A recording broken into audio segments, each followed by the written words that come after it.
Você consegue imaginar alguém sendo convocado para uma CPI investigada por um escândalo de milhões e sair de lá com mais vendas, mais engajamento e a imagem ainda mais fortalecida? Parece improvável, mas foi exatamente isso que a Virgínia Fonseca conseguiu na CPI das Bets. E nesse vídeo eu vou te mostrar como ela fez isso com estratégia, imagem e marketing pessoal, tudo ao mesmo tempo. Oi pessoal, tudo bem com vocês? Eu espero que todos vocês estejam bem de verdade. Quero que vocês façam esses dois favores aqui pra mim, fazendo favor. Se inscrevam no canal e deem o like. Assim, vocês vão ajudar bastante o meu canal e o meu vídeo aqui no YouTube a crescer. E também ative o sininho das notificações para não perder nenhum conteúdo do canal. Agora sim, vamos entrar fundo nesse caso que virou exemplo de como transformar crise em crescimento. 1.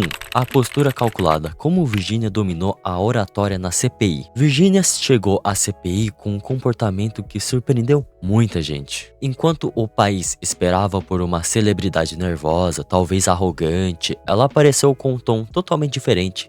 Discreto, calmo e humilde. A voz era baixa, as respostas curtas, sem gírias, sem exageros. Era quase como se ela tivesse ensaiado uma personagem que não desafia, mas coopera. E isso foi genial. Ela não estava ali para convencer os deputados, ela estava ali para convencer o público. Ao adotar uma oratória sóbria, ela transmitiu uma ideia poderosa. Eu estou aqui porque fui chamada, não porque sou culpada. E mais importante, ela fez isso sem dizer diretamente, apenas com tom e linguagem corporal. Então, sabe aquela frase, a forma como você diz é mais importante do que o que você diz? Pois é, a Virgínia aplicou isso ao vivo diante do Congresso Nacional. 2.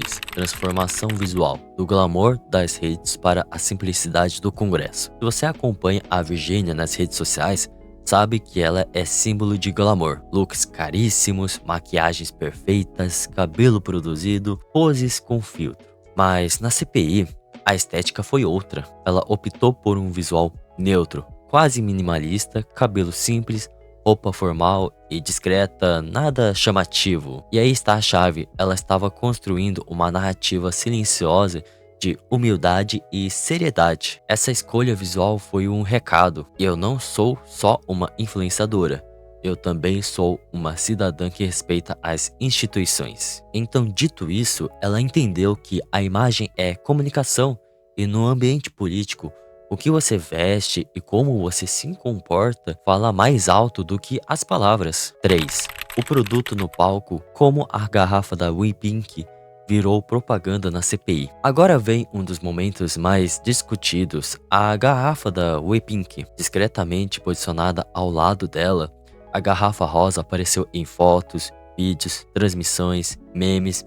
Em menos de 24 horas, já estava viralizando. Coincidência? Pouco provável. Essa exposição espontânea virou um product placement de milhões. Literalmente, mesmo que tenha sido sem querer, o efeito foi imediato. A marca virou assunto nacional.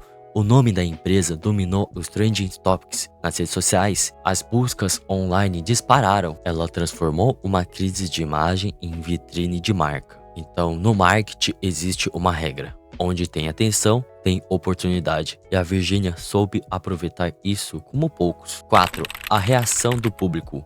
Como ela saiu mais forte da CPI. Apesar da pressão, críticas e memes, algo curioso aconteceu. Virgínia saiu da CPI com a imagem menos arranhada do que se esperava. Teve quem defendesse. Ela não tremeu, foi educada, não fugiu de perguntas e ainda deu exemplo de postura. E muitos desses comentários vieram do próprio público feminino, que viu nela alguém que soube se posicionar sem se colocar como vítima nem como arrogante. Resultado?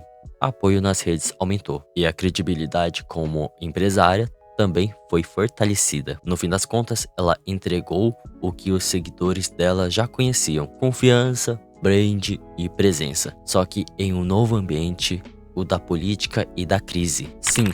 Lições de estratégia. O que a gente pode aprender com essa jornada? A presença da Virginia na CPI é um estudo de caso, não só sobre escândalos, mas sobre gestão de imagem, marketing pessoal e domínio narrativo. Aqui vão algumas lições práticas. Oratória importa. Não é o que você fala, é como você fala. Imagem comunica. Roupa, tom de voz e postura são parte da narrativa. Crises são palcos. Em vez de fugir da exposição, ela usou isso para reforçar a sua marca. Influência é capital. Ela mostrou que influência real sobrevive até os momentos mais críticos. E se você acha que tudo isso foi sorte, pense de novo. E se foi preparação?